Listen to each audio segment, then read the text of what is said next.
They literally just will not leave Michael Flynn alone.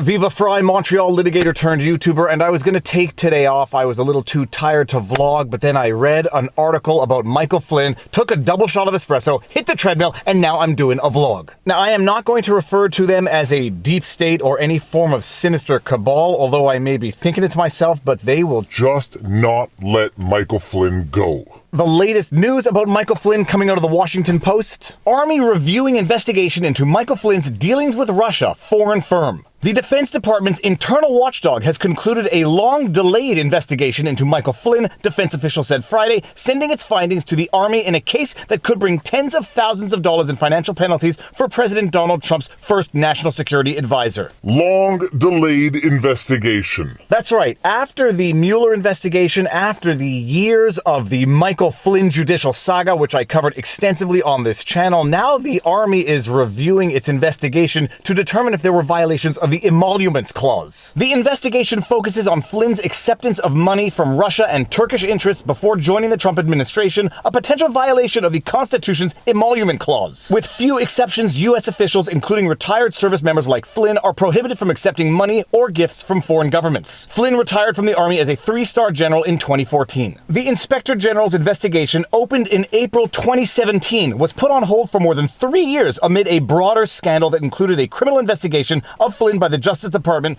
part of what would become the investigation of Trump's first presidential campaign. When are you done this? I'm going to be done in 10 minutes.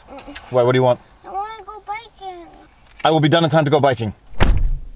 We might have to wrap this up real quick. Part of what would become the investigation of Trump's first presidential campaign and Russian interference in the 2016 election led by the former FBI director Robert S. Mueller III. The article summarily goes over what happened to Michael Flynn. They refer to him having pled guilty, yada, yada, yada, and Trump's pardon. Now, you will recall that Trump did pardon Michael Flynn, thus ending that judicial saga, but the pardon only relates to criminal prosecution and not to sanctions that the Army can impose if they find that Michael Flynn took payments that he was not supposed to take. And for those of you who may not have ever actually seen Trump's physical pardon of Michael Flynn, it's a beautiful pardon. It's the most beautiful pardon.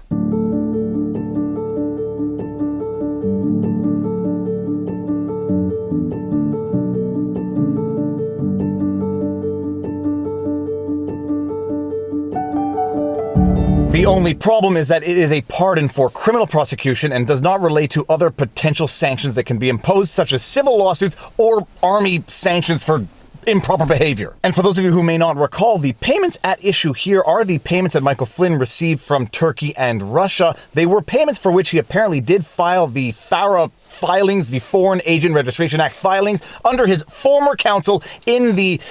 Oh my gosh, it's so complicated. The former counsel in the Michael Flynn judicial saga who were in fact conflicted, partly because they may have filed the FARA filings improperly. And if it does turn out that the Army determines that Michael Flynn violated the Emoluments Clause and received payments he ought not to have received, it might very well be because his former counsel did not file the FARA filings properly, and it might incur their professional liability. After Trump's pardon, the Justice Department gave the approval for the Defense Department Inspector General's office to resume its investigation, said Drewina K. Allen, a spokeswoman for Acting Inspector General Sean O'Donnell. The watchdog's office closed its investigation 1 week after the Biden administration took office and forwarded its findings to the Army. All right, I'm quickly losing my light and I have to go biking with someone, so let's just finish this up real quick. The payment to Flynn from Russia dates to 2015 when the retired general appeared alongside Russian President Vladimir Putin at a gala dinner for RT, a Kremlin-controlled media organization. He was paid $45,000 for doing so. Flynn later disclosed that he also worked as a foreign agent representing Turkish interests for the Netherlands-based company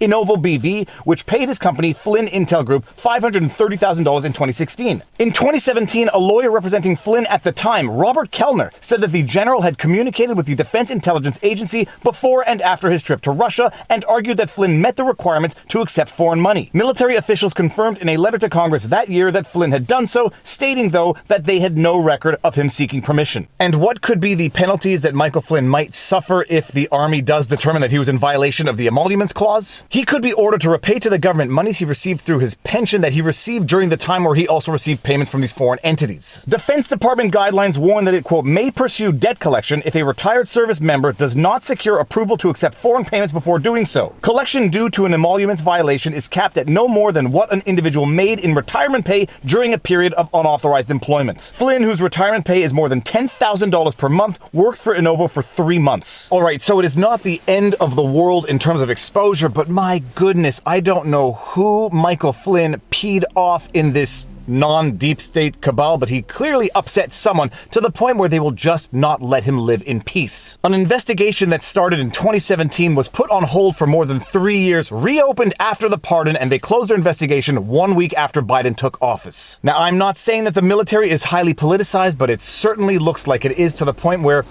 everything is politicized, and what do we all say? Politics ruins everything. Alright, and with that said, I've got a few minutes left of sunlight to go biking with the kid. If you like my videos, you like my content, please be sure to like, share, subscribe, hit the notification bell, drop a comment in the comment section below because it feeds the algorithm. Tina, you fat lard, come get some dinner. If you want to support the channel, all of the support links are in the pinned comment. We've got the standard support: PayPal, Patreon, Subscribestar, YouTube memberships. We've got merch. Robert Barnes and I have a page on locals. It is called vivabarneslaw.locals.com. All of our content is also on Rumble, but more important than any of that, take care of yourselves, check in on friends and family, get outside, get some fresh air and exercise, and now you know your vlog. Peace out. Booyah.